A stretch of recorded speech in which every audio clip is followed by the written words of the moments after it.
Hello, everyone, and we're back again with another Facebook Live from Dirt Dog Sports. This is your friend, your amigo Arnold Santiago. We're happy to bring you another interview, great interview. I mean, because I know that you guys are enjoying each one of them, and the one we did the day before was great. A week ago was great. A month ago, 2 months ago, it's been great. First of all, we always, want to say thank you for all the special guests that are coming through their Dirt Dog Sports Facebook Live. Plus, want to say thank for all the kids and parents and the girls that are watching everything that we do with these interviews. And I mean, we do it to try to help you, girls and boys, there at the Dirt Dog. So it's our pleasure to be able to be doing this for you. So let's welcome our man Don Connors. Hey, what's up, everybody? Here we are again. Arnold, thanks for having us. Thanks for pulling this together, you and Alex. It's hard to believe we're going like 10, 12 weeks into this kind of forced shutdown. Good thing is that there's a light at the end of the tunnel. Numbers and everything's looking good. So players, parents, coaches just keep taking in all this great advice that we keep getting from all these ball players, and let's be ready to put it into work as we step on the field. Right now, the countdown is 2 weeks. Could be a week, but looking at like 2 weeks. So hey, Don, really, I mean, have you ever missed baseball so much? Even that we have winter and all that. This is the first time I really, really miss it's crazy baseball. between baseball and softball. I've been watching replays of college softball games, and I've been watching the Korean baseball league. Just trying to see, just to try and pick up on a few names that are out there that might have played in the MLB that are now playing. But yeah, no, it's time. I think everyone, the more parents we talk to, the more players we talk to, everyone's ready just to get back to some normalcy. And that's us that we're past our prime long time ago. I mean, imagine these kids, 10, 12, 15 years old. I mean, they just want to be out there and do what they know how to do. And they've been, like we always tell everybody that is watching, that is not from Dirt Dog. I mean, these kids have been working out pretty much since last end of October to try to get this year going, get ready for this year. So you could imagine how tough it's been, not just for Dirt, of course. It's been for everybody that is trying to go out and play any sports. But we're getting close. Don, like Yep, Don no, we said, are. we're, We we're are. almost there. We're The almost lights, there. the lights at the end of the tunnel, and it's not a train. It's just a light at the end of the tunnel. They're gonna be you kids telling us, "Oh man, I'm tired of seeing you out there, dog, every day, guys. Take a break." It's gonna be you guys. All right, Don. We got a special guy today, a special guest that it's. Wow. Last one we did, we had Sandy Alomar. That it comes from a baseball family. I mean, and when we Yeah. talk baseball family, we're talking to a major league family, pretty much. And then we got another one today that is going to be, a very special one too. Yeah, definitely. Once again, the baseball family's hot and heavy down there in Puerto Rico. And it's That's another catcher. It's a Puerto Rican, and it's yeah. another catcher. So hey, let's not keep waiting. Our special guest, let's welcome Benjamin Molina, Bengie Molina, to our Dirt Dog Sports Facebook Live. How you doing, Benji? How you guys doing? I'm doing okay. I'm trying to stay inside like everybody else, in Arizona with all this crap going on, the virus and then Yeah. now the protesters, they put a Woo! curfew on our place, 8 Well, 8 p.m. to 5 a.m. So just trying to deal with normal stuff here, trying to stay home, trying to get busy here. Just stay home. yep. No, that's what we're trying to do. Get some sort of normalcy. And once again, you joining us and getting the kids thinking about baseball and softball. And yeah, I think everyone wants to get back to some normalcy, get some of the stuff behind us, and get better and come together as a country. That's for damn sure. Well, Benji, let's get it started, my man. Just tell all the kids that are watching, and the girls and the parents, where you were born, how many people are in your family, or everything about yourself growing up there. You say the town. I won't say the town. You say the town. Well, it's a really long story, but I went to school. My whole school was in Vega Alta, Puerto Rico, obviously, Vega Alta. And then I played ball in Dorado. That's where my dad's from. Espinosa, Quilan, Dorado. So that's where we grew up, with my dad being the coach all those years, and show us the game of baseball. But a lot of people don't understand how many other people are around your success, right? How many people are helping you in your success. For us was our aunts and uncles and cousins. They were all really good support. So growing up in those little towns, we saw each other all the time. So if my mom say something was wrong, my aunt was in the same page. So or your uncle. So growing up like that in Dorado and Vega Alta, it was just paving the way of being there. And my dad used to say, if you live by three choices, and that's God first, and then you live by family second, and then respect, I think it should be okay in life. You should be all right. And he put it in our heads, man. He put it in our heads. So, but that's where my career started. When I remember, my dad playing. Of course, I was so young, but that's where my baseball started, man. Just from that little town there. Nice. That sounds like a great foundation that you have there too. When you get the whole family involved and everyone's behind you, and definitely keeps pushing you forward. That's for sure. And I'm gonna remind people that they don't know about it yet. Your dad was one of the greatest players in the amateur league in Puerto Rico, like Alex, my brother, play, and they both, Alex too, in the Hall of Fame in the amateur league done. So I mean, we're talking about somebody that really, really, knew what he was talking about when he was talking to his kids, and still he made sure that he was raising all his kids and all his family with the way Benji is saying, with respect, and make sure you respect everybody.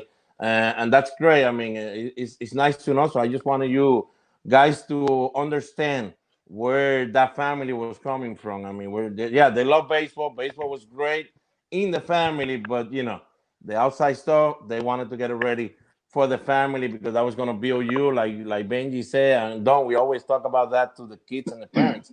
I mean, the way we do the inside out of the house for the kids before start playing ball. I mean, it means a lot. It means a lot. Yeah. No, it's character. In my family, it was never baseball first. A lot of people ask me that questions wherever I do my chats, with people, and baseball for us wasn't first.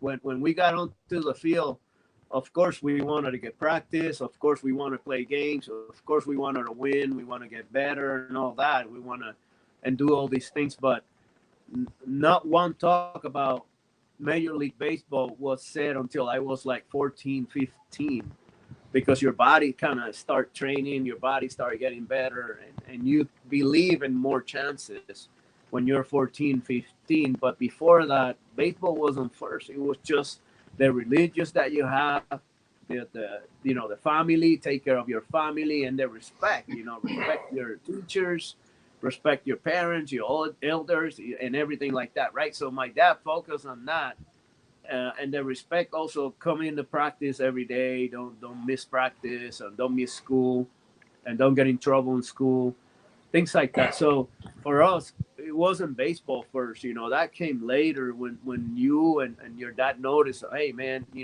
I worked so hard that I have an opportunity to become somebody in baseball, and that's when it became later. So these kids these days, they could be 9 years old, and their parents think there's the next Derek Jeter, and that's the biggest mistake that you can do to a kid. Why not being the best 9-year-old out there? Yeah. Why not being the best 12-year-old? Instead of saying, man, you look like Alex Rodriguez or whoever, Mike Trout, man, you look like Mike Trout. There's only one Mike Trout, buddy. And that's it. So you know what I'm saying? Like, don't put these kids' mind, don't let these kids' mind go crazy, dude. Try to work with him as much as you can, and make him the best that he can be. Yeah, that's the most important thing. Yeah, no, great point. And even on the other side of that, Benji, is You get some kids that are, we talked about it, just the other day, that are growing into their bodies, or they haven't reached, their full potential. They haven't, you want to keep building those kids up and building those kids up. You don't want to kind of put too much pressure on them. Let them sit back, enjoy the game, play the game, continue to learn the game, grow into your body, and boom. Maybe at the age of 12, 13, 14, they figure it out, they get their body together, and they start playing the game like they knew they could, or like we knew they could. The best players in Major League Baseball, the ones that I had a chance to talk and sit down and play dominoes or play cards or talk, they never thought of themselves higher than anybody, right? They knew they had the skills coming up in high school or whatever, college, but they never thought of themselves being higher. That's why they always concentrated on being better on themselves. And that's why these kids these days, sometimes most of them, they think about, okay, I got to be better than that guy. I got to be better than this guy. And my dad said that guy is not better than me. And and then they get caught up in this game where they're not better than someone, when you should be worried about the process of you. I seen kids in 10th grade worrying about a tryout. What the hell are you going to do in a tryout when you're in 10th grade? Yeah. A tryout, maybe when you're in 12th grade, maybe when you're in junior college or something. And that's the thing. I mean, and Benji, and that's the main thing that we always tell the kids at Dirt Dog, with the kids that we work. We always tell them, we need to have fun playing the game. It's a game. So if we add pressure to it, the same thing we always tell the parents and other people around them. If we add pressure to it, I mean, you're pretty much losing a lot of kids, because it's gonna get to a point that, yeah, they're gonna listen to you, but when they turn 14, 15, that is really the age where they need the help. Really, if they want to play any sport, baseball, basketball, whatever, you're gonna lose them, because they're gonna be tired, dumb. By then, they're like, I don't want to. I mean, I don't want to keep doing all this yapping, and they're not enjoying themselves. I mean, I know we seeing a lot of parents at that point saying, "Wow, man, I made a mistake," but we can't go back. So that's why we want to, we bring these guys to you guys, Dong, and all the coaches we got to do their stuff, and we tell you all these stories. But it sounds like stories, but it's real life. It's fact. And Benji is saying it. You need to enjoy the game, and then 14, 15 years old. Well, you find out if you want to try this for sure and give it a good ride and see what happens. But Benji, you got the opportunity, instead of signing out of high school, you actually, you kind of like me. You were able to go to college first. And how was that after you made it to the minor league your first year?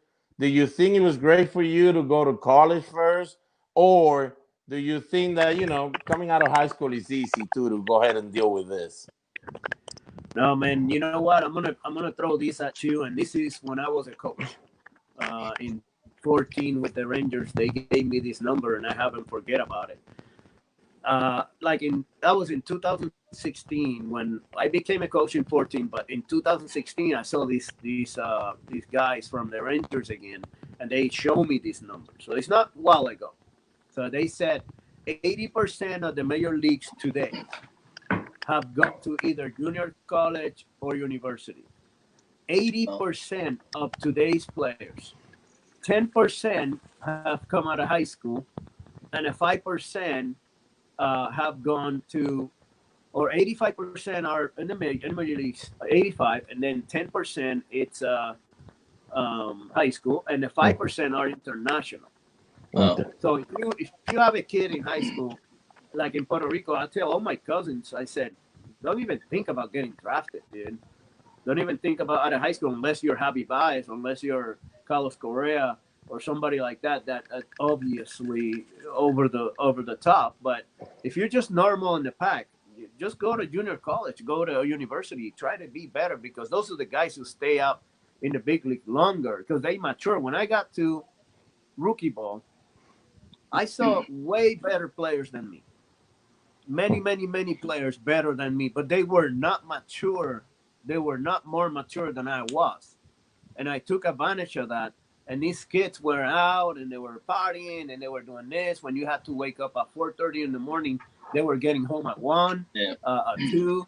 and then all of a sudden they couldn't do it. They couldn't do it for many days. So things like that, help you going to college. I think, in my opinion, I think every kid should go to college at least 1 or 2 years, be more mature, and let's go and see what happens. Yeah, and Benji more mature mentally as well as physically. At that point, you're starting to build some body mass. You're starting to put weight on, and Lord knows you go to college. That's the first thing they're going to tell you is, hey, here's your workout plan. You have to put on 10, 15, 30 pounds of weight, whether it's mostly muscle, but that's the first thing you're going to see when you get there anyway. That's why what you guys do with the kids is important, right? That's why what you guys are doing over there is very important to these kids, because you guys have the opportunity to start them early. I'm not saying to lift weights when you're 9, of course not, but at least playing with the medicine ball or doing the ladder or doing with the little weight bat or something like that. You can start early because you have that opportunity. So whenever they're in high school, start them up, start them up doing the little weights and start them up doing all these things. So when they get to the college level, they don't find themselves behind those kids. Because in the United States, you guys have sports. You guys have football, basketball. You got to train for football. You know that. You cannot play football without training weights. So you have all those games, all those things to do, and then baseball. So your body develop in high school. Our high school don't have no games. It has no basketball, no nothing, no football, only baseball on the city. So it's different. So our bodies, you have to train them kind of after, even when you're in 12th grade or after you go to college. So I think that's one of the opportunities you guys have. Yeah, no, that's great, and that's great advice too, because that's we put in a gym, so we're trying to get the kids to kind of instead of wait till you get to college and get this workout plan, start looking at it in high school. And you're seeing more and more, but it's once again hearing it from you is going to go a long way. But and Donnie, like to jump in that, like we always tell the kids at Dirt Dog Sports, we're trying to help you. We got the people that know how to do the stuff. Make sure that you follow what needs to be done, because some other people like to just get on YouTube or Google or something, or watch something on TV, and then they just think that, oh, I need to do it like that because they're doing it like that. No, Dirt Dogs, Dirt Dog have the people that are trained for that. Make sure you use it, and make sure you don't overdo it. Make sure you don't overdo it, because even Benji, we've seen players that have a lot of talent, and because they overdo certain things, they're not the same when they're 18, 19, and we never hear from them, and that's just that's what happened. Well, Benji, you made it to the big league in 1998, I think it was, with the Angels. Do you were expecting, like, I might get a call this year, or do you were like, I'm not even thinking about the big leagues yet, man. Maybe one more year, who knows? I was in AAA doing good. I was doing good that year. So it was in the back of my head. I said, man, if somebody gets hurt, I might get the call, because I was doing good in AAA. So it was in the back of my head, but I always try to be the best guy at wherever I was. I didn't care about my higher step, right? So, but then one day, this is when Terry Collins was our manager. Terry Collins liked the veterans more than the young guys. Okay. That's why we never got along. But he when he sent me down to AAA, he said, "Man, we might not see you this year, and keep working hard. Maybe next year we'll see you." Right? So I'm like, "Wow, I'm in AAA, and you're gonna tell me that?" Like, yeah, it's a vote of confidence. That's the way to motivate somebody. I just left and I went to AAA. So when I was in AAA, I was hitting like 305. I was gonna make the All-Star game that year or something like that, and then they sent me down to AA. Oh. Without a reason. And we had two other catchers hitting 180 and the other one was like 210, and they sent me down to AA. Wow. So I got so upset. I wanted to leave home, right? I wanted to go and find another team. And I told the guys, hey, listen, I don't think I'm wanted here. So please just give me the release and I'll go find another team. How the hell you gonna have a catcher hitting 180, 210, and I'm hitting 300 in AAA, and I'm the one going down? Yeah. And he goes, oh no, you have to go, you have to go. So I almost quit, I almost quit that team, and Robino Carvajal, who was one of my teammates, one of the best players I've seen in minor leagues, and never got a shot, and he's the one who held me down, and he said, man, go to AA and be the best AA guy for whatever time they get you, and then come back. And somehow I gather my head, and I'm gonna go to AA in Midland, Texas, and let's see what happened down there, and I tear it down, I tear it down. So that '98 was the fight of Kansas City and the Angels. I don't know if you guys remember that. It was Oh, a big okay. fight. So they suspended Phil Nevin. They suspended a few guys from the Angels. That's why I got called up for 4 days or 5 days that he was suspended. So I went over to Texas, and all 4 games in Texas were out of hand. We were getting beat up, or we were beating them for a lot of runs. And Troy Percival, I will never forget. I was in the bullpen. Of course, I'm a young guy. I'm in the bullpen, and Troy Percival called all four nights. He called down and said, "Hey, put the rookie in. Put the rookie in. This game's got a hand. Give him that bat. Give him an inning." All 4 nights, and Terry Collins never gave me a shot. Really? Never gave me an at bat or anything. That was my first 4 or 5 days in the big leagues, right? And then at the end, I got 15 days. At the end of the, it was kind of funny, man. After the season, my knees were shot, man. My knees were bad because I play a lot, and I had tendonitis in my patella tendon. That's what it's called. Okay. That's what it is, right? Patella tendon, right? Yeah. No, you got it, my man. You got it. Yeah, you got it. You got it. So, and I'm looking, and I'm in Yuma, Arizona at this time, right? I went to college. I met my wife there. So, and I just got my 2 shots, my cortisone shots on my knees. And 2 days later, here comes a call, like, go to Oakland. You need to go to Oakland. They need you over there just to catch bullpens and make sure you're there for something happened. And I'm like, what the hell, man? I just got my 2 cortisone shot, and then nothing. I mean, we wanna let the kids know one thing, and Don probably already know this. Sometimes season is over in the minor league. You go home. You just go home and do what you have to do. Us Puerto Ricans, of course, we get ready for the winter league, but we just go home, relax, wait maybe a month to start working out and getting ready. But major league teams could still call you. They could still give you that call and say, "Hey, what are you doing? Get on the plane. We need you back here." And that's what happened to Bengie. And he's not a fun one. They called me with my knees shot. So I'm like, what the hell am I going to do? So I went. I didn't say anything to anybody. And I said, you know what? The hell with this. I'm going to just catch bullpens. So whatever, So whenever I caught bullpen for 2 weeks, and then finally at the last game, it was funny. Everybody was trying to get me in the lineup, but Terry Collins didn't want me in the lineup. Like Todd Green was saying, "Hey, I'm not playing. Put the rookie in for this game." And then he went to Phil Nevin, and Nevin said, "No, I'm not playing. Put the rookie." Then he went to Chad Kruger. I don't know if you guys remember that. Chad Kruger, yeah. He went to Chad, and Chad said, "I'm not playing, Terry. Put the rookie in, man. It's the last game. We're out by so many games." And he didn't want to. And guess what? He didn't put me in. Really? It's like the Rudy movie gone. It's like the Rudy movie gone bad. Yeah, he went in. I went to the bullpen the whole game, and then all of a sudden in the 8th inning, the catcher didn't want to hit. And he said, "No, put the rookie. This is his only chance to get it. One at bat, dude."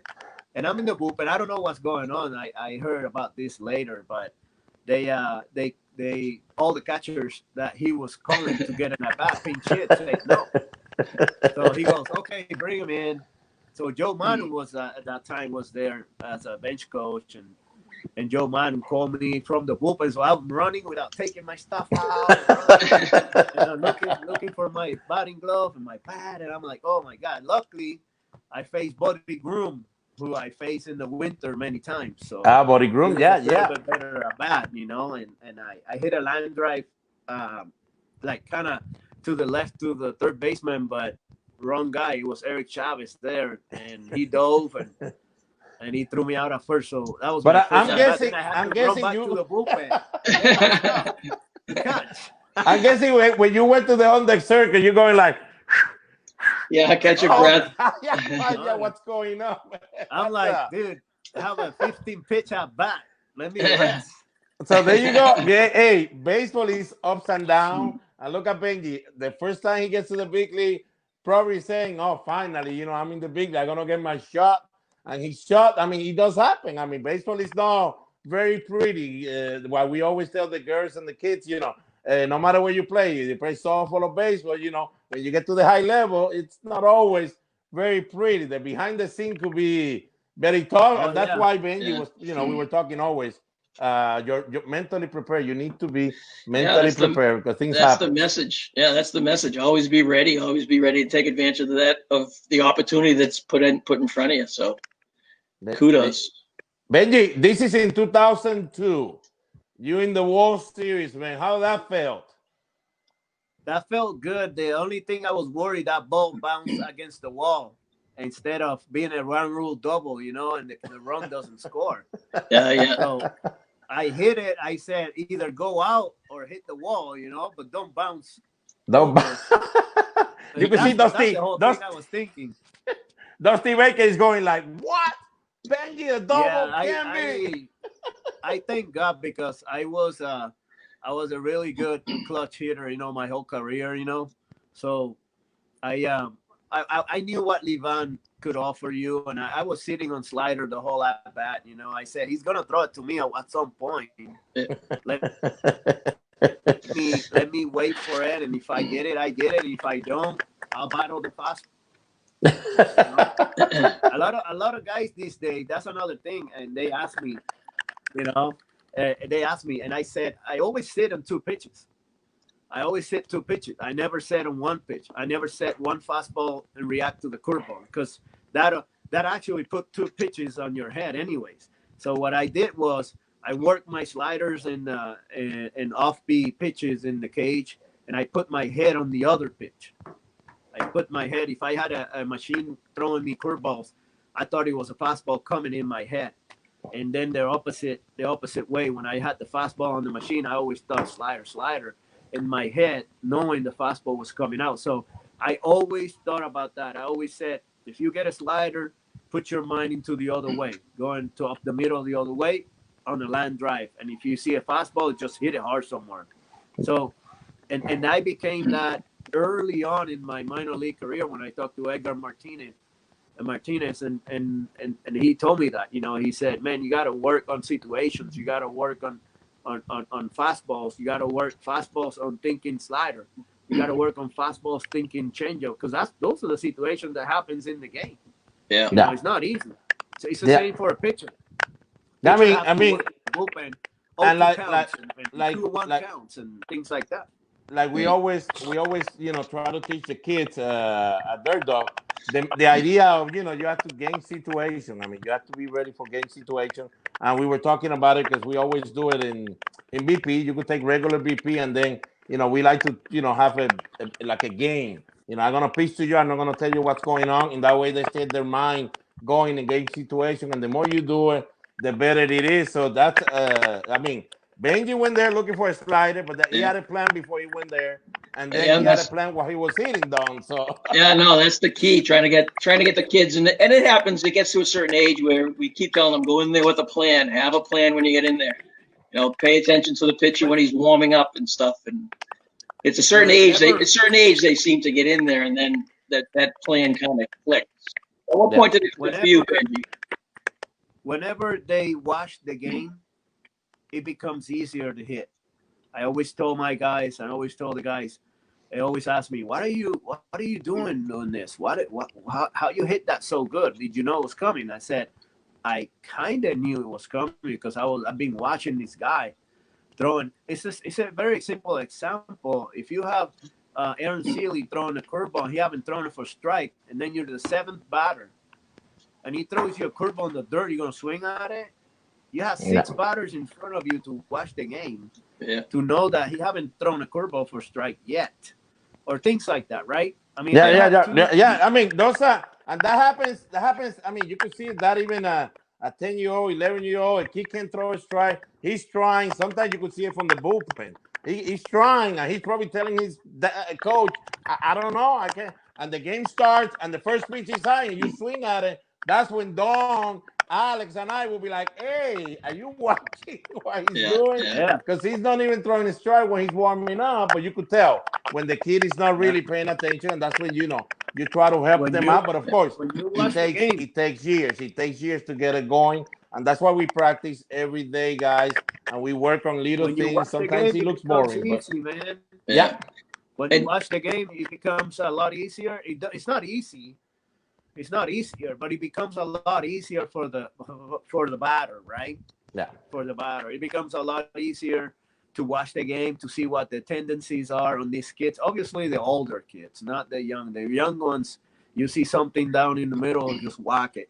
Stay back good. Yeah, the first fastball you see. There you go, Benji. First fastball you see, you whack it. Yep. That's the whole. How do you? That's the whole thing. How do you hit a curveball? How do you hit a curveball? You don't miss the fastball. Don't miss the fastball. There you go. Those are saying, I was good. I was good with off-beat pitches, but I work on them hard. I really did. I really did work on off-beat pitches. They're not really easy to do at all. They're not easy. Like I said, you got to play with your mind, with your mindset when you're doing these things and become better. But you have to put in the work if you want to be a good off-beat pitcher. I had the opportunity to play with two of the best guys and managers in my career, Mike Sosha and Bruce Bochy. And one of the things that stuck in my head was when they told me that I was their best professional hitter. I was their best professional hitter that they ever saw. Bruce Bochy, who saw Barry Bonds, who saw all these guys, Caminiti, who saw guys like Ricky Henderson. So Tony Gwynn. And both said that I was one of the most professional guys out there. And it just because I took the BP seriously. I took BP like I took my first round, good to warm up, and that's okay. But after that, I was men on second, no outs. Men on second, 2 outs. Men on first base with the hole open, or hit and runs, or guy at third. I mean, I always did something. Everybody's hitting home runs in BP, and I didn't care. I mean, that's their deal. But man, I was always working on some situation. Oh, I love that home run because it's against the Yankees. As long as it's against the Yankees, I'm happy, my man. That was they walked the guy in front of me. I don't know if you guys remember that. Yeah. Oh yeah, that's true. That's true. Even better. And who was that? AJ Burnett. You got him. I mean, do your brother Molina Cheo was playing with the Yankees that time? No. Jose wasn't there. Jose was. He was the year before, the 2009. Okay. Yeah. Nice. Benji, quick question in regards to the hitting the off speed and hitting the change ups, the curveballs. Did you initially start at a younger age and kind of focus on hitting it to the opposite field, trying to not do a lot with those type of pitches, or was it more of it kind of hitting it where it's pitched type of philosophy?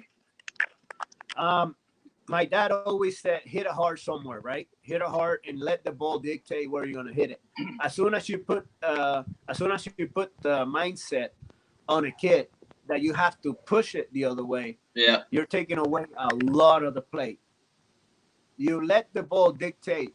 As you do that, it's a soft toss, or maybe in BP, he has to recognize the pitch earlier, so he knows that ball's going away, so he has to let it travel. So a ball inside, you have to get the head out. The ball in the middle, you crush it wherever it goes out.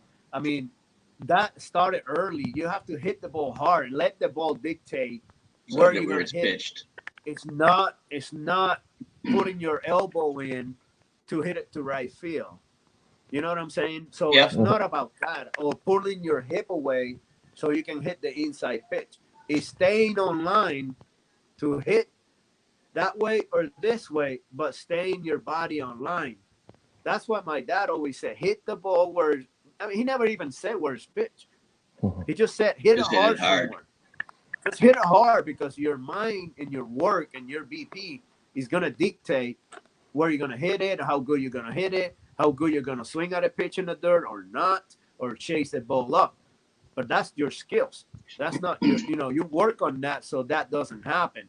So hit the ball hard somewhere was one of the things that my dad taught me. And then Edgar Martinez came to me and said, from shortstop in the hole to the second baseman in the hole of first. That's the big part of the field. That's there you the go. big part of the field. There you go. Whenever you put a kid in your head, hit the other way. The other way is not down the line. Yeah. The other way is from that hole to the other hole. That's the other way. Staying on the big part of the field. That allows the kid to stay back on off pitches, right? That's what I learned through the years. But if you can teach it now, hit the ball on the big part of the field, hit it hard somewhere, and forget about a slider, curveball, changeup. That's gonna be worked on in the cage. Yeah. When you're hitting, if you're skilled enough, you're gonna stay back on a curveball. You're gonna stay back on a slider. You're gonna recognize it. If not, you gotta work harder at it. But it's not pushing the ball somewhere. It's hitting it hard. And that's when it comes with the new baseball. We're playing a new baseball, and it's hard. You have to keep working hard with the kids because they just want to hit home runs. And if you want to hit home runs, then you're gonna make big holes on your swing. So it's gonna be very hard for you to try to at least enjoy the game. Bad batters. Yeah, there you go. Because really bad batters, and we have them in the big league too. Yeah. Because if you see a pitch outside and you're only thinking home run, trust me. Either you miss it or you're gonna hit a fly ball to second base. By the time you look up, you're already 0-4, 0-6 done. We go to those tournaments. They're 1-8. They're going crazy. Then they start to change their swing to try to make contact, and then the whole thing falls apart. But that tip that Benji is giving you, kids and girls. This is what you need to remember. Hit the ball hard, like we tell you. Hit the ball hard, no matter where it goes. Just hit it hard. This one here, Benji, it was here in Fenway Park. And you did something that if we would have gone to Las Vegas, I would have lost my money. And I got a trivia question for you. No, you got one? I got a trivia for you. Go ahead. I got one more cycle than one of the most amazing players that ever lived in the MLBs. I got one more cycle than one guy. Don't be afraid to help me. Yeah. We're watching Benji hitting for the cycle, guys. This is when he hit for the cycle here at Fenway Park, and the triple was the one that everybody was saying, is the triple gonna happen?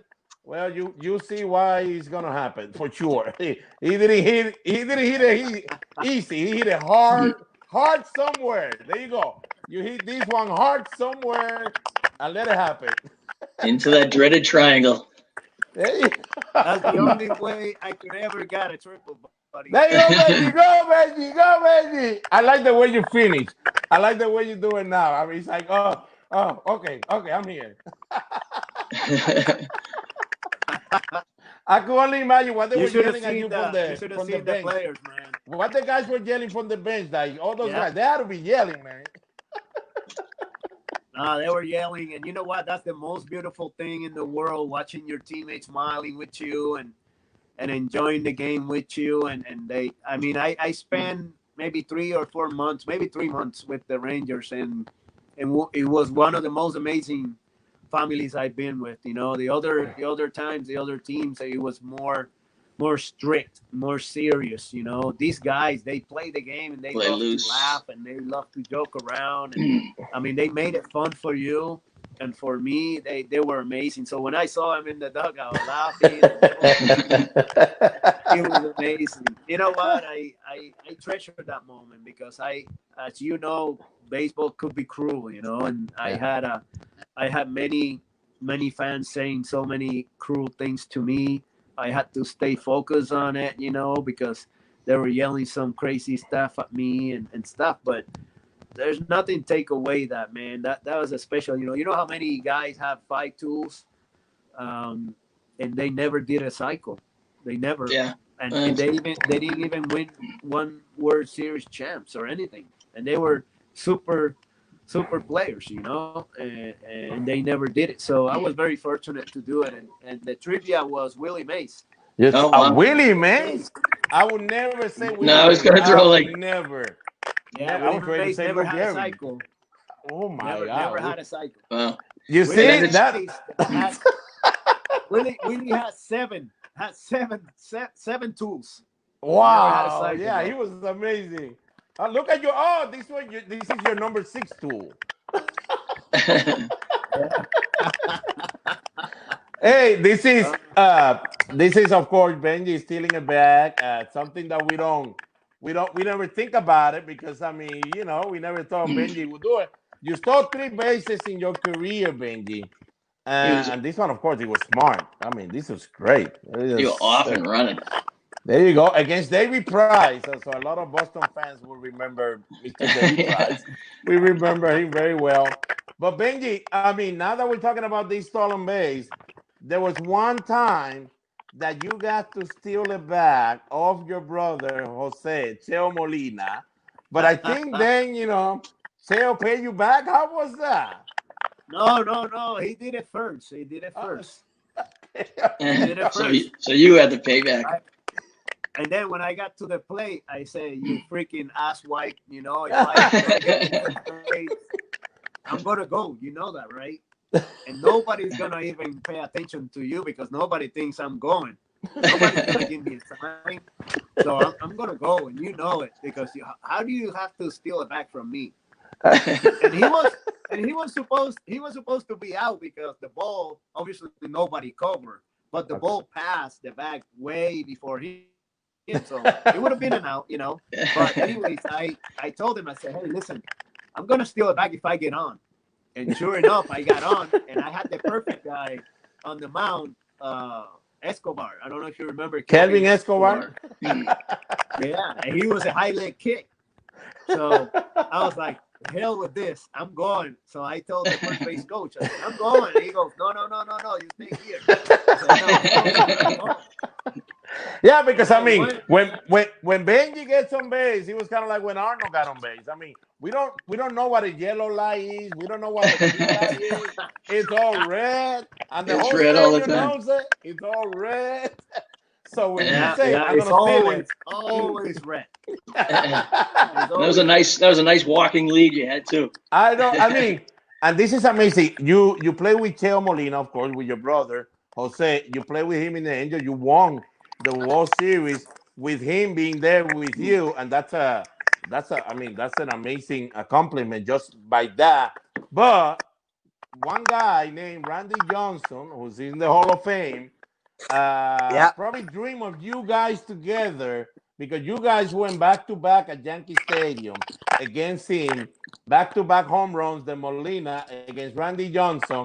And wow, how did that moment rank in your career? Because I mean, I know your resume is pretty big. You got Gold Glove, you got World Series, and all that stuff, man. But where did that moment rank? I mean, home run with your brother back to back against one of the best in history.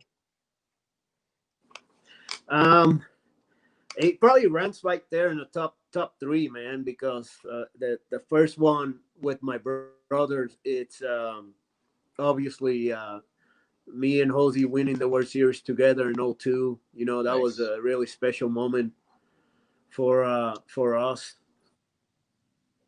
as a family, but also hitting. We're not known for home runs, and I don't know if you guys know, but Jose was the last guy to hit a homer in Yankee Stadium, in the old Yankee Stadium. So I think it's pretty special. But we're not known for homers. So when I hit mine, and all of a sudden he hit his, I was like, holy crap! It's like Ken Griffey hitting the home run with the dad. You know, obviously Molina or Ken Griffey, right? Yeah, no, no. And you look. I mean, he So looked up to it you was as a pretty father special. too Yeah, it was figures, you pretty know. special. So, I mean, that was yeah. You could feel like that, Ken Griffey and Griffey Jr. I mean, that's pretty nice. Benji. I Hey, mean, let me tell you a go funny ahead. story about the World Series. Quick, in the eighth inning, Jose came in to me and said, "Hey, Benji, come on, let's go, let's win this game. You know, we got this World Series, and let's go." And I said, "Jose, I'm gonna tell you this: when we get the third out, please don't be the first guy to come hug me because we're gonna be on TV crying like two little babies. You know? So just go around, do your rounds, and then you come to me, okay?" And he goes, "Yeah, yeah, yeah. Let's go get it. Let's go get it. Forget about that. Let's go get it." Okay.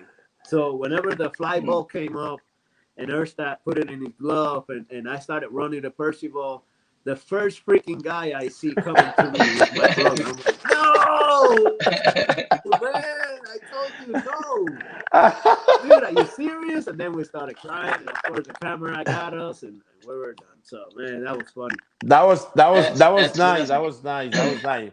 So Benji, can you tell us, some drills that the kids could do while they're, working through this pandemic right now, and the only thing they could do is around their house, probably in the couch somewhere. Anything they could do around their house that you got for them.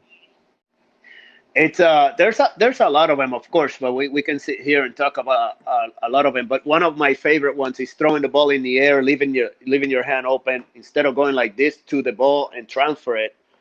It's always good to work on just moving it to your fingers, right? So that's one that you can do, throwing the ball up in the air. Another one for the blocking, you can throw a tennis ball or something soft against the wall and then have it up like this. And when you throw it, you put your body down like you're blocking, and then you keep repeating that because that's your movement to go block So the that ball. that one that one There's so many. in that one they're standing up and they throw the ball to the wall and then they're ready to go down. No, no, they're on their knees. Okay. They're on Okay. their knees like this on the ground. Okay.